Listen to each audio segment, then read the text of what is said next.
All right, good morning, everyone.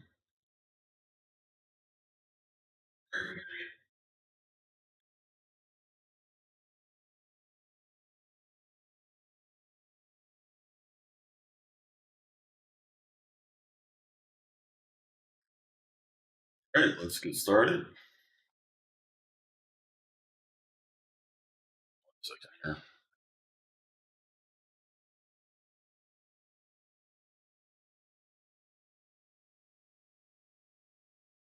Okay.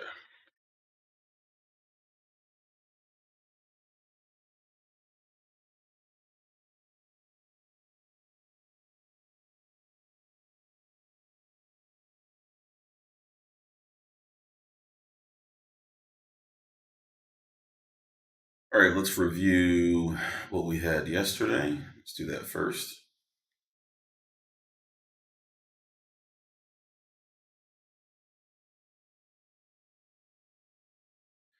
All right, so as far as opportunities go yesterday, here are some of the best ones.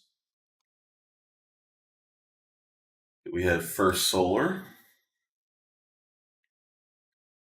right? FSLR didn't start the day off going up. Now, this was not in the pre-market.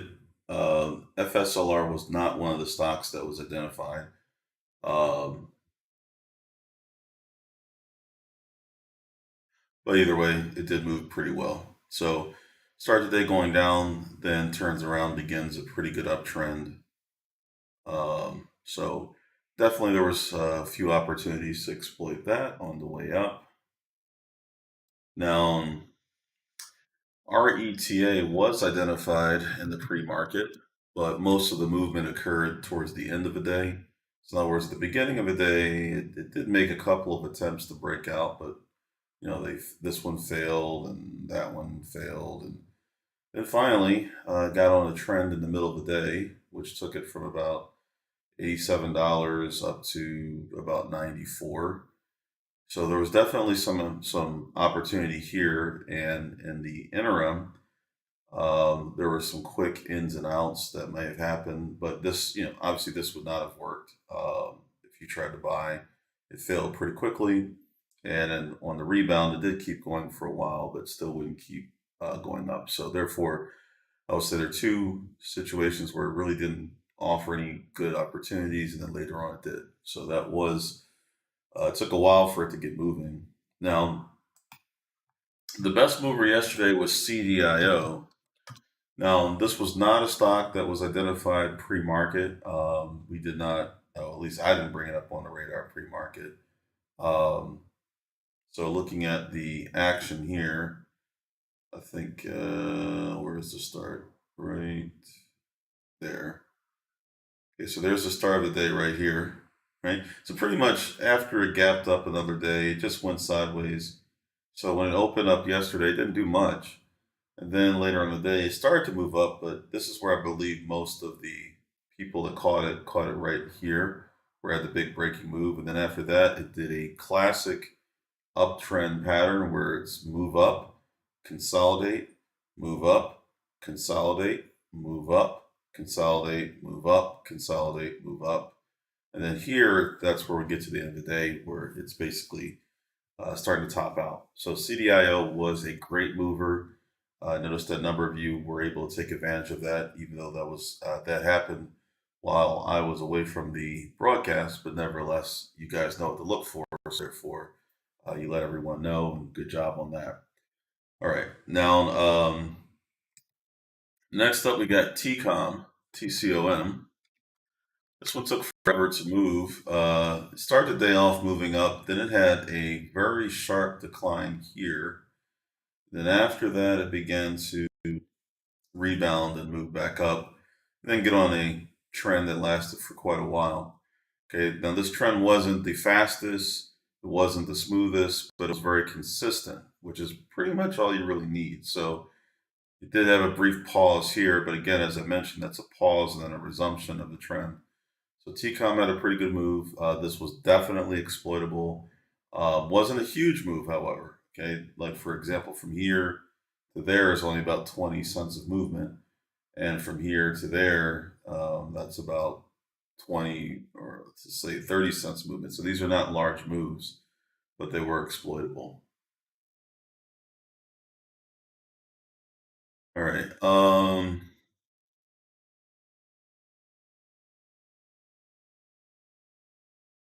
Dollar Tree DLTR. This one really moved fast at the beginning of the day. Got onto a very sharp trend up, which was pointed out at the time as it was going up, but then it peaked out here, as you can see, an extreme move outside of the VWAP channel, leading to a likely reversal, which did happen. Then it had another recovery bounce here, but it never led to a new trend. So there was some room to profit here. This was a very nice rebound, nice sell off, which is shortable for sure. You can definitely short sell this stock easily. And the opening rally was extremely aggressive. So you had quite a few things there. And I know a number of you were on that stock. IQ did not really get into a good trend. It started to move and then it just kind of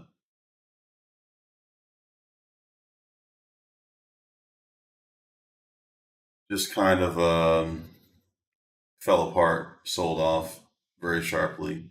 So the short side was actually more exploitable. The first part of the move was good. You had a pretty good opening move. So I would say as long as you didn't hold on forever, there was definitely some money to be made. But then it turns around and falls apart. But after that, when it hits bottom, it gets into a very nice trend up. So depending on how closely you watched it, there was an opportunity to catch it on the rebound. There was an opportunity to short sell it, and there was a quick opportunity to buy it at the open. So definitely exploitable movement. Novavax never did much. This was one that looked like it might get into a move, but never started. So it started down, and we were watching to see if it could start to rebound. It never did. So it tried early, but it never really got out of that first 5 minutes range, and then just got stuck.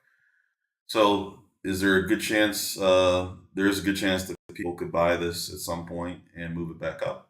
I don't think it's going to go back up to here, of course, but for it to basically exceed yesterday's range would be likely at some point in the near future. All right. Now, a number of you took advantage of Rivian to the short side. Okay, at the opening of the session, we knew that Rivian, sorry, RIVN, was was opening sharply lower off of earnings. And when it did open, it sold off very well. So some of you did take advantage of this to the short side, and this turned out to be a very, very, very good move. So for those that did, good job. I did give out some targets for that on the downside. So you can short sell, just in case anyone doesn't know that. We do both, but for the room, I only point out I focus on buying opportunities, and then if I see anything that looks like it might be a good downtrend, I will mention it for those of you who short sell. Usually, you don't see as many great opportunities to short sell, however, but when they do come up, they can be very good. All right, so that's a quick review. Let's look at what's moving pre-market. So let me jump to that. Just give me 1 second to pull that up.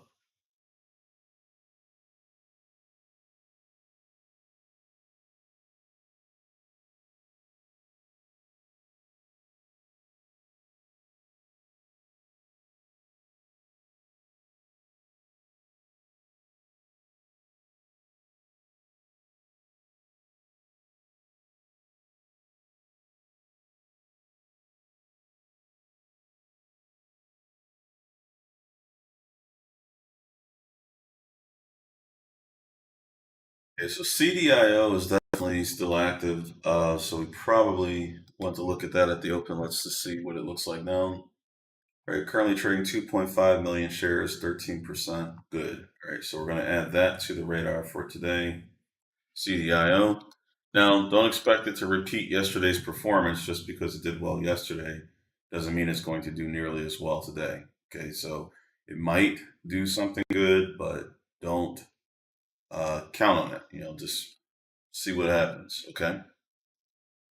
Let's see, HUBC. The stock had a pretty big move down yesterday. It's currently trading at $1.52. I don't think this is a great opportunity right now, so I will skip it for now. But yeah, we'll see.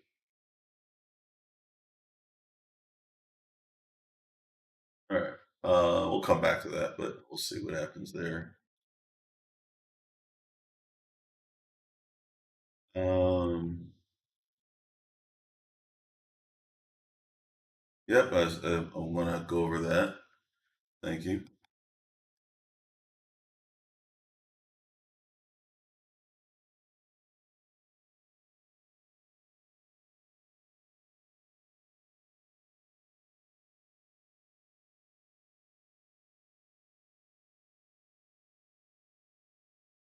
All right, so HUBC might be a good opportunity. Maybe I'll just put it down as a question mark for now. I'm not sure if this one looks like it's moving enough, but it might just be because pre-market.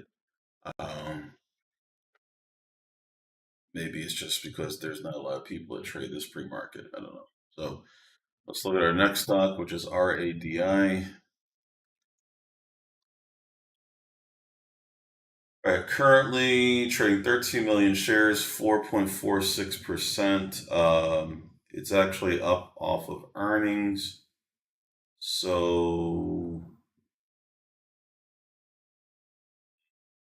definitely some opportunity there.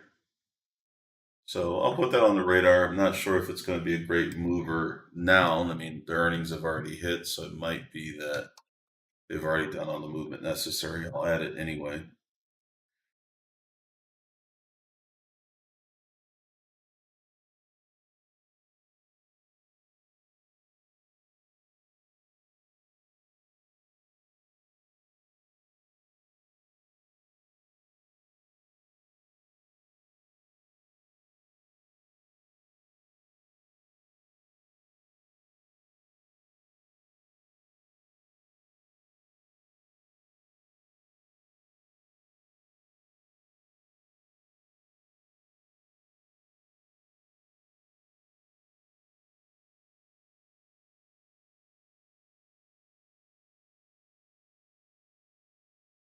It looks like Billy is down off of earnings,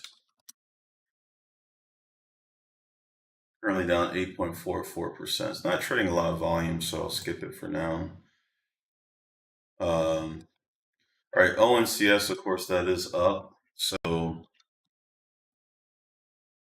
a familiar symbol, up 29% roughly, 6.7 million shares roughly. So we'll add that to our radar for this morning.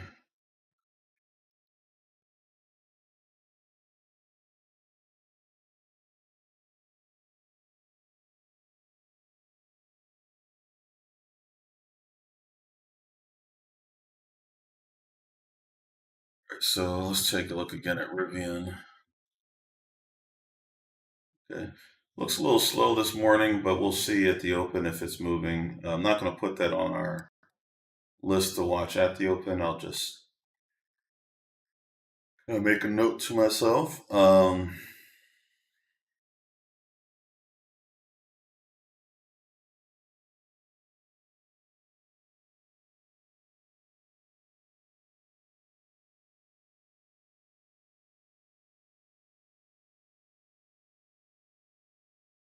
BRTX, let's take a look.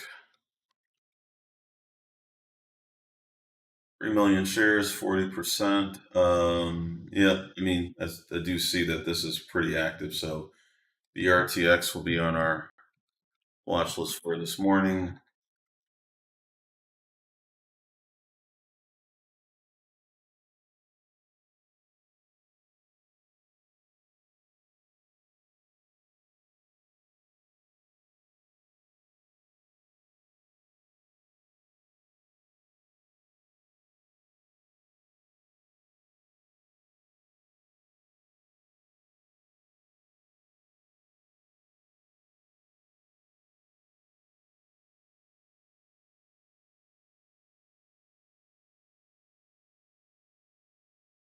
MTC, yes, that would count. I think the volume, I believe, is high enough. Let me just double check. Yep. So MTC will be on our radar as well.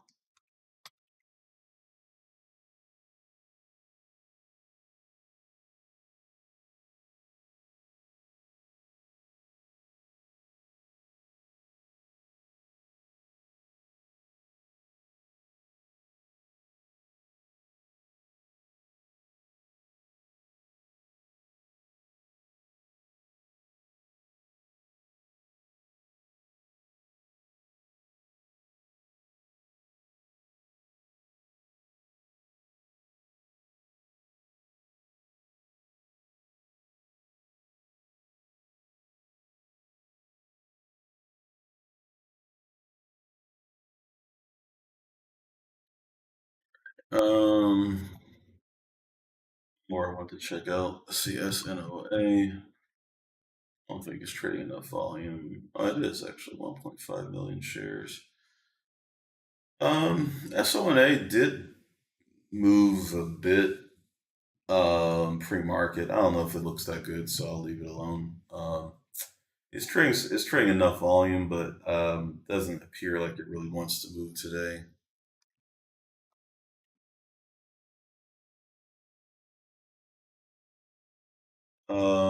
ATXI possibly. Let's see. I mean, it's got the volume, it's got volatility. Does look like it's selling off before the open, but let's add that to the radar anyway, just in case.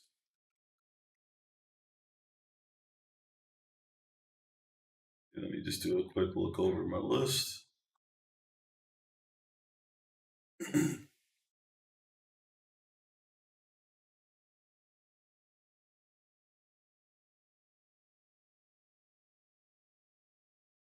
Okay.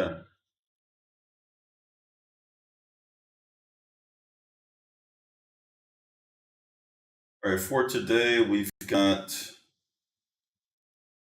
the following data has already come out. Unemployment claims came out better than expected again.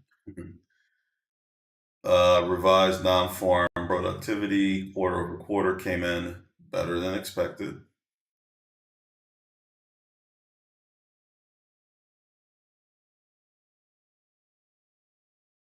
Okay, I'm actually a little confused about that number, but okay. Revised unit labor costs quarter over quarter came in apparently better than expected. All right, after market close or at market close, we'll have FOMC member Waller speaking, then Kaskari will be speaking later. So those will not affect our intraday trading. So basically, all the news that affects the markets that will likely affect the markets has already been released. So today should be fairly straightforward as far as we'll just see what the market wants to do. As of right now, the Nasdaq is moving lower. Also, let's see if I look at the futures markets. The ES futures, of course, are moving lower as well. All right, so right now that's what we got. All right, folks, so I will wrap up this pre-market pulse, unless you see any other stocks that should be added to the list right now. Um, I'll hop into the coaching room here in 10 minutes. For those of you who may have seen this broadcast and you're not a member of our services, be sure to check out fundertrading.com to learn more about how we fund traders starting at $100,000. And we'll go from there. All right. See you guys in a little bit.